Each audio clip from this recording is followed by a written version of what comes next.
नमस्कार दोस्तों। आज मैं आपको सुनाऊंगा परिवार और माँ, तीन भाई एक बहन की कहानी। एक गांव में एक सुखी परिवार रहता था।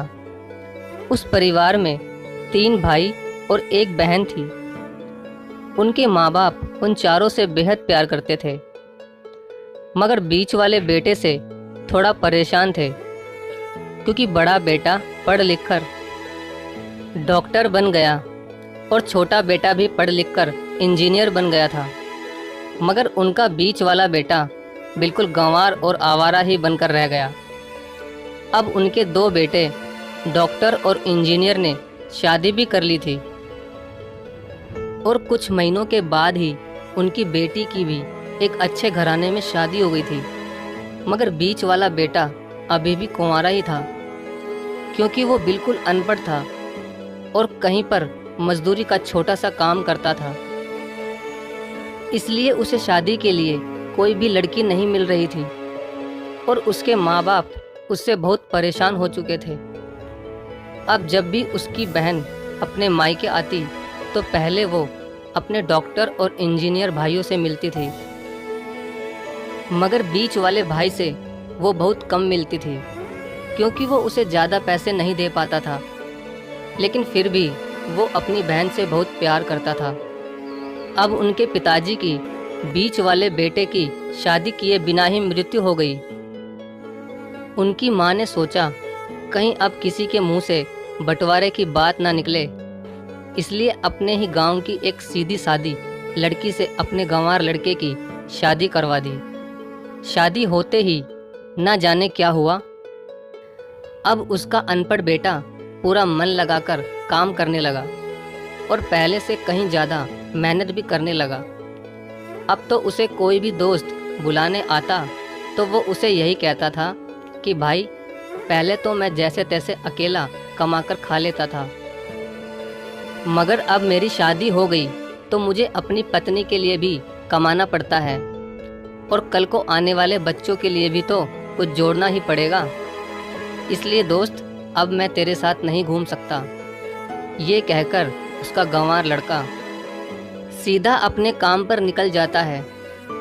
अब उसके दोनों भाई डॉक्टर और इंजीनियर आपस में ये बात करते हैं कि हम दोनों तो उस गंवार से कहीं ज़्यादा पैसे कमाते हैं, इसलिए हम सब घर और ज़मीन का बंटवारा कर लेते हैं और उस गंवार से अलग हो जाते हैं, क्योंकि अब वो हमारे बराबर कभी भी नहीं कमा सकता। इसलिए उन दोनों भाइयों ने अपनी माँ के लाख मना करने के बावजूद भी बंटवारे की तारीख तय कर दी, और उन्होंने अपनी बहन को भी बुलवा लिया और अपने गंवार भाई से भी कह दिया कि आज तुम अपने काम पर मत जाना, क्योंकि हम सब आज घर और ज़मीन का बंटवारा करेंगे। उसी वक्त उसकी बहन भी आ जाती है। तभी उसका गंवार भाई कहता है कि तुम लोग बंटवारा कर लो, मुझे जो भी देना हो दे देना, मैं शाम को आकर अंगूठा लगा दूंगा। तभी उसकी बहन कहती है, अरे बेवकूफ़, तू तो अनपढ़ ही रहेगा, ज़मीन का हिस्सा तो आमने सामने बैठकर ही होता है। तभी उसके दोनों भाई भी बीच वाले गंवार भाई को उल्टा सीधा कहते हैं। तब उसकी माँ भी उसे कहती है कि बेटा, आज तू काम पर मत जा, बंटवारा तेरे सामने ही होगा तो ही अच्छा है। उसी वक्त वकील भी आ जाता है।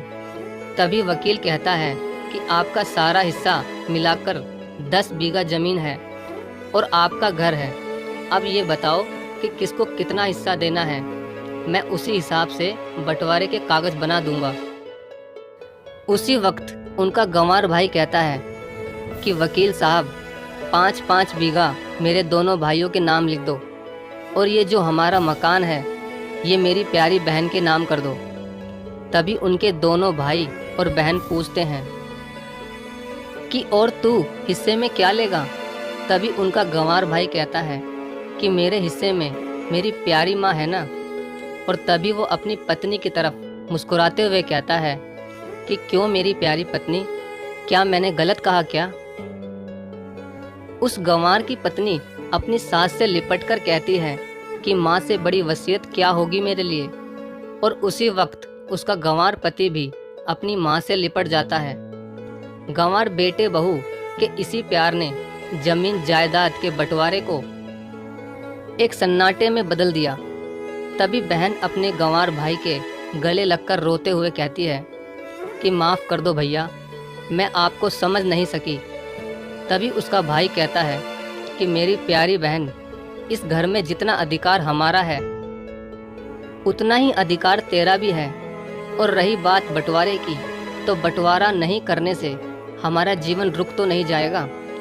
क्यों करते हैं हम बंटवारा? क्या हम एक साथ मिलकर नहीं रह सकते, जैसे हम बचपन में मिलकर रहते थे? एक साथ मिलकर रहने को ही तो कहते हैं एक अच्छा परिवार, और उस अच्छे परिवार को संभालती है एक माँ। तभी उसके दोनों भाई भी बहुत शर्मिंदा होते हैं और वो बंटवारे के सभी कागज फाड़कर फेंक देते हैं।